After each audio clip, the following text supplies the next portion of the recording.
Welcome everyone to Pop Friction Super. Been a long week.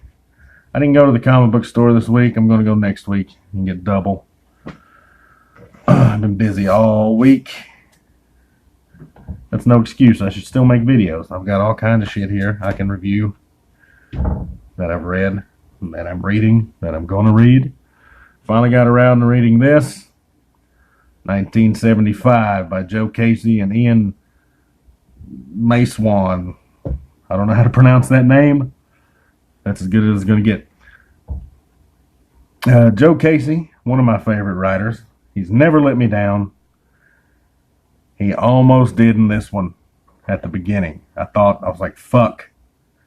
He's turned the corner to full SJW. And it's not, I almost wasn't going to finish it. Like the first issue. Like, first of all, she's a thick female. And she's good at everything she does in the first issue. She's a great fighter. She's the best cabbie in New York. Now, in this book, that's supernatural blaxploitation book. Something that, there were some supernatural blaxploitation films in the 70s. Not many. Blackula. That's the only one I can think of off the top of my head. I love blaxploitation films. So at first I was really into it until I realized that she was just good at everything. And I was getting really disappointed. But the second issue, she gets her ass handed to her thoroughly, like to the point where she almost dies in a fight with these demons. There's demons coming from another realm, which is one of the reasons it's dangerous being a cab driver. The other reason is there's all these street gangs constantly rumbling, like riotous rumbles, not just fights on the street corner or something. Like they go through town tearing it all to shit, fighting each other. And so here's the monsters. The artwork's fantastic in this. I really like it for this kind of style. This Tumblr-esque style where it's kind of ugly but still really good. The storytelling is good from panel to panel. The designs are good. The fight scenes are good. The dialogue is fantastic, though. It reads like a blaxploitation film sounds. Like he's got the vernacular down perfectly. But the second issue, this one, chapter 2, it's only a 3-issue trade. Like I really thought I wasn't going to read it. I was like, fuck this. Damn you, Joe Casey. But no, I was like, all right, I'll power through it. I got nothing to do for the next 30 minutes. I'll finish this thing. And it really redeemed. Not that there was anything wrong with the first issue. It was just that I thought they were setting her up to be just the best of the best at everything. And she wasn't going to have any obstacles. Even though there was opposition, she would defeat them easily. But no. And then the second issue, they really throw in the backstory. You learn why she's good at what she did. She was taken to one of the dark realms when she was a child and raised as a weapon against the dark realms. But she found a way back to the real world, became a cabbie, and the dark realms are after her. The beings in the dark realms are like, bitch, you fucked us up over there. We'll find you. We'll get you. And they do, right through here. This is really good. Getting her ass stomped. And she really barely pulls out a victory in the third issue. This is chapter 3 right here. Barely does it. Like they fuck her world up in issue 2. But she rallies some troops and they pull off a victory narrowly, which I like. So I do highly recommend this. I recommend just about everything Joe Casey has written. I recommend it all. Except for the one I haven't read, which he did a graphic novel with, I believe, Ziggy Marley, one of Bob Marley's sons. And it was called Marijuana Man. I don't give a fuck about weed.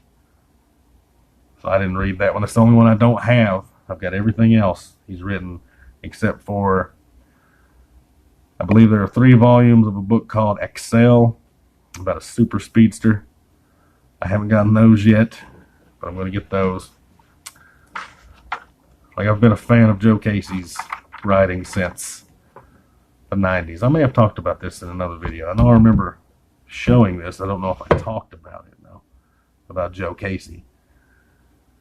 The first Joe Casey book I ever read was Cable. And I was already reading that. Even though I don't like Cable, I didn't like him then, but I jumped on board because of the artwork. God, this had to be mid-90s. It was Jose Ladrone, who back then had this very Jack Kirby-esque style, which just drew me to the book. So that was the only reason I was picking it up. And it was originally written by James Robinson. And halfway through, he left the book, and Joe Casey comes along, picks it up, and finished it off with the same artist. And those are the only Cable books I really have. I have random issues that crossed over with other X-Men stuff. And I just recently bought those trades. I say recently, but it was like last year, which you can get. There's 2 trades. And they're really fun, really exciting. I recommend those. But I recommend this only if you like blaxploitation, only if you like this kind of artwork. Not everyone is going to enjoy this book. I wouldn't mind seeing more of it, but I think it's a one and done as far as a miniseries. One series and done. I don't feel like there's anywhere else to go with it. And usually Joe Casey just does these one and done miniseries now. He used to do ongoing stuff. Did some Wildstorm stuff back in the day. A lot of Marvel stuff, but he's usually a miniseries and he's out. There's not many continuations. Godland was his, as far as I can think of off the top of my head, was his only 50 issue thing he's ever done. That was very Jack Kirby-esque as well. But yeah, I recommend this. Got a mountain of stuff, just trades I want to get through. This is the main reason I'm not going to the comic book store this week. Just all kinds of stuff. I dug out all these Mad Magazine collections. Got a bunch of them. Been rereading these just because of the news of Mad Magazine closing down. I'm going to do a video on all those all at once. Just get those out of the way at one time. Yeah, I got these collections. We'll talk about it. I got all kinds of them. We'll talk about those. Dug out some of the old magazines as well. We'll talk about those in another video. But I got a mountain of trades. I'll get through those as quickly as possible. I'll definitely go to the comic book store next week because I'm not sure, but I believe the Jonathan Hickman X-Men stuff either comes out next week or the week after. I may be wrong. It may not come out till next month sometime. In the end of the month or something. But there was a lot of stuff I wanted to get this week, but I was just like, fuck it, I got so much to read. I got to get through this shit, and then I'll go get the other shit. But, yeah. 1975, Joe Casey, Ian McEwan, that's how you say his name. Why was I saying it wrong? McEwan, Macewan. What the fuck was I thinking? Yeah, that guy. I'd like to see his artwork in about 5 years from now.